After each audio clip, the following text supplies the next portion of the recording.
Alors vous êtes nombreux à m'avoir demandé, suite à la vidéo de présentation du robot EATFL, quand il allait être commercialisé. J'ai décidé donc de lancer la commercialisation à partir de maintenant. Et donc je vais juste vous remontrer un petit peu comment il peut vous aider dans votre trading et à quoi sert donc ce robot. Donc ce robot, c'est d'abord un scanner. Un scanner, ça veut dire qu'il va, lui, par rapport à des des indicateurs, regarder dans différents time frames ce qui se passe et vous indiquer en fait si par rapport à l'indicateur donné, le support concerné est en achat ou en vente. Alors on peut faire afficher énormément de colonnes. Donc on choisit par rapport à sa méthode de trading. Là par exemple, moi je fais afficher les 3 moyennes mobiles en M1 pour savoir si elles sont en achat ou en vente, juste pour me permettre en fait d'éviter les grands drawdowns. Donc quand je prends par exemple ici la force est en achat, puisque elle s'affiche en aqua, eh bien je ne prendrai un trade sur AUD4 que si les 3 moyennes mobiles sont également en achat. Là par exemple sur AUD-CHF, la force est également en achat, mais on voit que les 3 moyennes mobiles sont en vente, donc là j'éviterai de prendre un trade en achat sur cette paire-là, à cause justement du positionnement des moyennes mobiles. Alors, c'est pareil, les indicateurs, vous pouvez changer les paramètres. Par défaut, par exemple, les moyennes mobiles, ce sont des moyennes mobiles 12 pour la plus petite, 20 pour la moyenne et 50 pour la plus grande.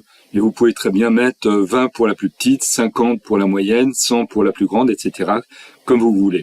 Alors moi, je fais également afficher ici ce qui se passe au niveau du système Ichimoku Kinkoyo en H4. Pourquoi? Parce que j'utilise dans mon trading le système Ichimoku Kinkoyo en H1. Et pour moi, il est intéressant de savoir ce qui se passe en H4. Mais tout ça, en fait, est complètement lié au système de trading que vous employez. Vous pouvez très bien faire afficher ici, au niveau du graphique, par exemple, des moyennes mobiles, ne pas faire afficher le système Ichimoku Kinkoyo. Ou si vous suivez ma méthode Top Reversal System, eh bien de faire afficher donc les indicateurs de Top Reversal System ou par exemple des formes harmoniques si jamais vous le désirez. Le scanner, lui, de toute façon, est indépendant par rapport à ce qui est affiché donc ici et va vous permettre donc de prendre des décisions par rapport aux indications qui sont données dans les colonnes affichées. Alors, il indique la force. Alors ça, il indique la force exclusivement pour le Forex. Alors la force, en fait, c'est la différence de force qui existe. Par exemple, si on regarde AUD-CAD, ça va être la différence de force qui existe entre la devise AUD et la devise CAD. Donc là, par exemple, la force est de 526 pour AUD-CAD. Ça veut dire que la force AUD est donc nettement plus forte pour AUD qu'avec CAD. Alors que par exemple pour AUD-JPY, la force AUD est nettement moins forte que la force pour JPY. Donc ça c'est important, ça permet d'avoir des bonnes références et savoir si vous ne risquez pas de vous lancer dans des trades un petit peu incertains. Alors le robot lui va générer 7 signaux, ça c'est très important. Il va y avoir 6 signaux qui sont liés au système Ichimoku Kinkoyo. J'ai choisi ça parce qu'en fait le système Ichimoku Kinkoyo est un système vraiment très fiable et donc moi j'ai j'ai choisi des signaux qui vont apparaître en fonction des conditions du système Ichimoku Kinkoyo. Ce qui n'empêche que si vous tradez avec un autre système, vous pouvez très bien utiliser ces signaux-là, puisque là, vous allez avoir des signaux de reprise de tendance, vous allez avoir des signaux de prise de tendance, de début de tendance, etc. Et vous allez également avoir un signal qui, lui, est indépendant du système Ichimoku Kinkoyo et qui se réfère en fait à une tendance forte, qui va déterminer une tendance forte par rapport au support concerné. Par exemple, là, alors c'est le signal 6. Donc là, vous avez pas mal de tendances fortes actuellement. On voit bien que la force, par exemple, sur 4JPY est de 1080 et quelques, et que là, on a une tendance forte qui est déclarée. Donc, quand vous avez en fait un signal qui apparaît, vous allez être, recevoir enfin avoir une fenêtre qui va s'ouvrir et avoir un signal sonore qui va apparaître. Vous pouvez très bien également vous faire envoyer une alerte par email. C'est complètement possible avec le robot. Alors le robot, lui, va vous donner également pas mal d'informations. Ici, par exemple, au niveau du prix, au niveau du temps restant pour la bougie, la balance de votre compte, le spread.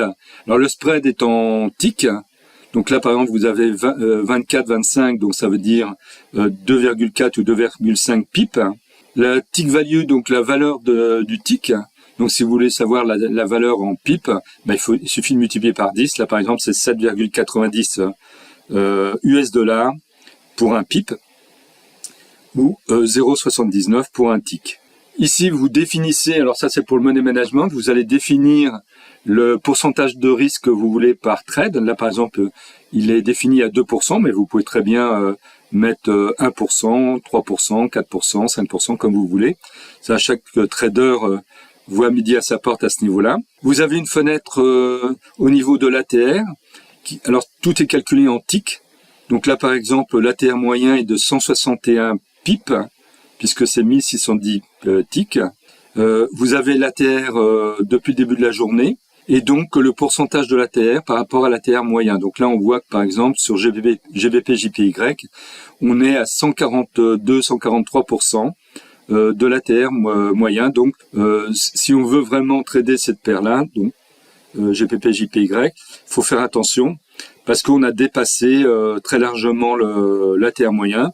Donc là, on est là, et là, il risque d'y avoir donc un retracement en achat qui risque d'arriver parce qu'on est vraiment dans des limites excessives. Ici, on a un pavé market order, c'est un pavé qui est très très important. Alors, on peut décider de positionner un stop loss réel ou un stop loss virtuel. Moi, j'ai opté pour un stop loss virtuel. Ça veut dire qu'en fin de compte, alors quand on veut positionner un ordre, il suffit de cliquer ici, ça devient vert. Vous avez une ligne de stop loss qui apparaît automatiquement, que l'on peut déplacer où on veut. Et en fonction du positionnement de la ligne de stop loss, ça va calculer le nombre de lots. Donc, à trader. Vous voyez, si je déplace, là on était à 0,33.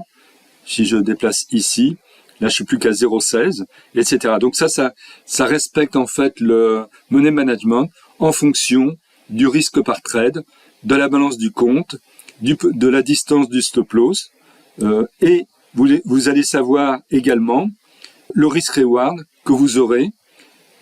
Est-ce que vous avez une ligne de take profit que vous pouvez par exemple mettre ici, vous voyez. Donc si je mettais par exemple une ligne de take profit ici, et bien là je sais que j'aurai un risk reward de 0,6, 0,7. Donc c'est inférieur à 1, donc il faut toujours se méfier.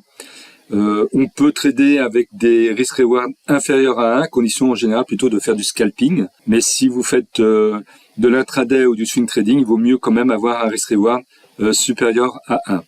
Donc ensuite, quand vous souhaitez avoir un trade, vous cliquez sur Buy ou sur Sell, comme vous voulez. Si vous voulez clôturer tous les trades que vous avez en cours, vous cliquez sur Close All. Ça aussi, ça peut être important. Vous avez la même chose en fait pour les pending orders. Vous pouvez positionner des pending orders. Donc pending order, c'est pareil. Si vous voulez positionner un pending order, eh bien vous cliquez ici, ça devient vert. Là, pareil, vous pouvez définir si c'est un virtual stop loss ou un réel stop loss. Ici, c'est la ligne de take profit. Donc là, par exemple, je peux le mettre ici. Là, c'est la ligne de stop loss. Et là, par contre, c'est la ligne de départ du trade. Vous positionnez ça comme ça, par exemple. Vous mettez un stop loss ici, un take profit ici. Ce n'est qu'un exemple, bien sûr. Et là, vous cliquez sur Buy Stop. Donc là, il aurait fallu en fait faire Buy Stop. D'abord, voilà. Pour que, comment s'appelle, le trade soit initialisé quand les cours passent cette ligne-là. Sinon, vous pouvez faire des buy limit, etc. Buy limit, il faudrait que vous soyez inférieur au cours actuel. Donc vous dites, voilà, je veux bien acheter, mais si mes cours sont ici, donc vous attendrez, donc le robot lui va attendre que les cours descendent. Donc ça, c'est pas mal. Et une fois que vous êtes d'accord par rapport à tous vos critères, vous cliquez sur Place Order. Dans ces cas-là, votre pending order sera positionné. Ensuite, si vous voulez supprimer tous vos pending orders, vous cliquez sur Delete All ici. Donc voilà pour ce bloc-là. Le dernier bloc ici, c'est un bloc qui va vous permettre en fait, quand vous avez plusieurs trades, d'avoir un objectif par rapport à cet ensemble de trades. Donc là, ça c'est expliqué dans la vidéo qui est donnée avec le robot, comment ça fonctionne. Admettons que vous ayez 4 trades d'initialiser et que vous voulez faire entre guillemets un basket avec simplement deux des trades en question. Vous les sélectionnez tel que c'est indiqué dans le mode d'emploi et vous indiquez le montant du bénéfice que vous voulez avoir. Et quand votre capital aura augmenté du montant du bénéfice, vos 2 trades en question seront clôturés simultanément. Vous pouvez très bien faire la même chose en sélectionnant les 4 trades que vous avez en cours, etc., etc. Donc il y a quand même pas mal de possibilités. De plus, le robot vous permet d'avoir des alertes. Vous pouvez positionner ici, par exemple, en cliquant sur le ciseau. Donc une alerte, si par exemple vous voulez savoir quand les prix repassent au-dessus du Tenkan-sen, du Kijun-sen, vous déplacez la ligne à ce niveau-là, ça fait une alerte dans ce sens-là. Si vous voulez une alerte dans l'autre sens, vous cliquez sur cette ligne-là. Admettons que vous voulez savoir quand les prix passent en dessous la bougie d'incertitude ici, vous le positionnez comme ça. Et vous voyez qu'au niveau de GBP-JPY, vous avez un petit ciseau qui s'est allumé. Donc là, vous avez donc une alerte possible.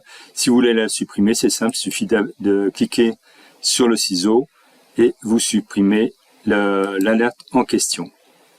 Le robot prend également des photos de toutes les prises de position que vous avez, de tous les trades, automatiquement. Et si vous voulez prendre une photo d'un graphique particulièrement, il vous suffit d'appuyer sur l'appareil photo ici. Le robot vous alerte également si jamais vous voulez prendre un trade et que vous avez déjà pris un trade qui va être corrélé fortement avec la paire de devises que vous voulez prendre maintenant, il va vous l'indiquer donc au niveau des corrélations. Vous allez recevoir un message. Vous pouvez faire afficher le tableau des corrélations en cliquant ici, donc là-dessus. Les corrélations sont calculées normalement et les alertes sont faites à partir du moment où vous avez 80%. Là, par exemple, vous avez 84% de corrélation entre AUD, NZD et USD CAD. Donc, admettons que vous avez un trade sur AUD, NZD et vous voulez prendre un trade sur USD CAD, le robot va vous indiquer que vous avez une très forte corrélation sur ces paires-là. Et puis après, à vous de décider si vous effectuez le trade ou pas. Vous avez également ici des alertes quand il y a des nouvelles économies qui vont sortir.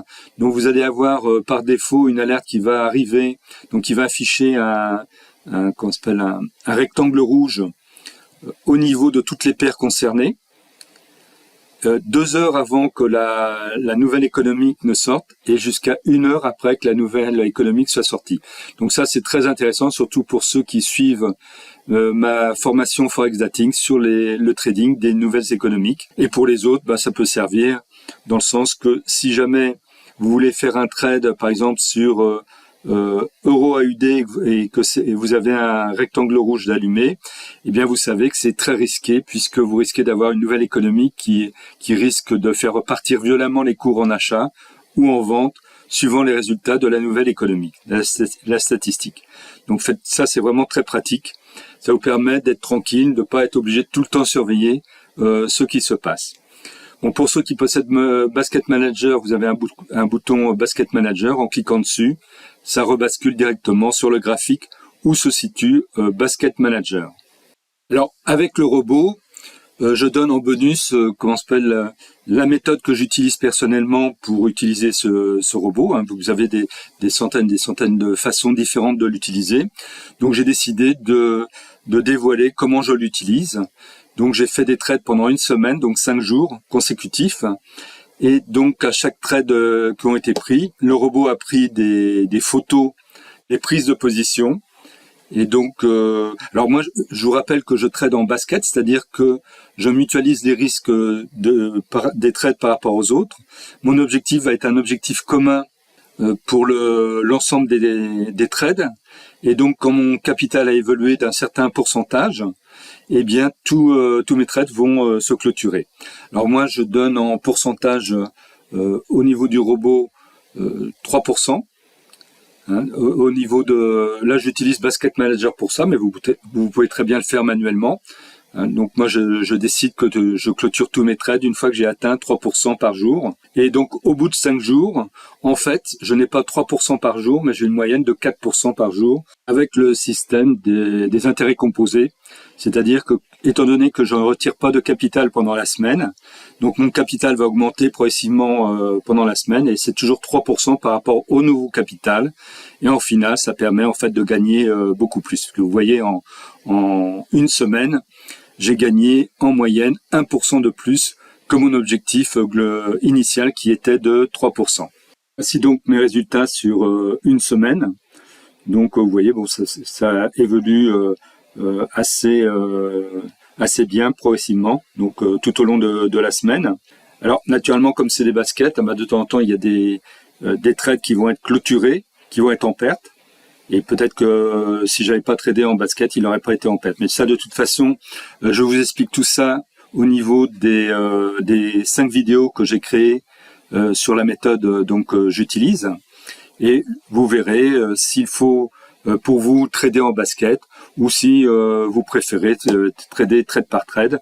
Il y a du pour dans les deux systèmes. Alors ici, ce qu'il faut regarder en fait, c'est le profit factor qui est de 2,36, ce qui veut dire que j'ai 2,36 fois plus de gains que de pertes. Donc ça, c'est vraiment excellent. Le pourcentage de trades gagnants n'a aucune signification particulière, puisqu'ici, je trade en basket. Et donc, il y a des trades, comme je vous le disais, qui ont été clôturés en perte, alors que normalement, ils auraient pu être clôturés en gain. Mais moi, comme mon capital avait évolué de 3%, eh bien, tous mes trades se sont clôturés simultanément. Alors, le prix de lancement de ce robot sera de 675 € au lieu de 1350 €, soit moins 50%. Le code promo sera TFL50. Donc ça, c'est facile. Pour accéder à la boutique, donc là, vous avez l'adresse pour accéder à la boutique. Elle sera également donnée dans la description de la vidéo. Vous pouvez également acheter le robot ATFL avec Basket Manager pour ceux qui n'ont pas encore acheté Basket Manager. Donc ça sera pareil, une réduction de 50%. Donc vous l'aurez à 917,50 € au lieu de 1835 €. Alors dans ces cas-là, le code promo sera TFLBM 50. Donc je vous rappelle, toutes ces deux offres-là sont valables jusqu'au 31 mai 2022. Je vous rappelle que pour me contacter, vous pouvez me contacter par email à forextradingcoaching@gmail.com et que une fois que vous aurez acquis le robot, vous devrez m'envoyer à cette adresse email le numéro de vos comptes. Vous pouvez me donner 3 comptes différents, sur le même ordinateur, et je vous enverrai la licence vous permettant de faire fonctionner le robot.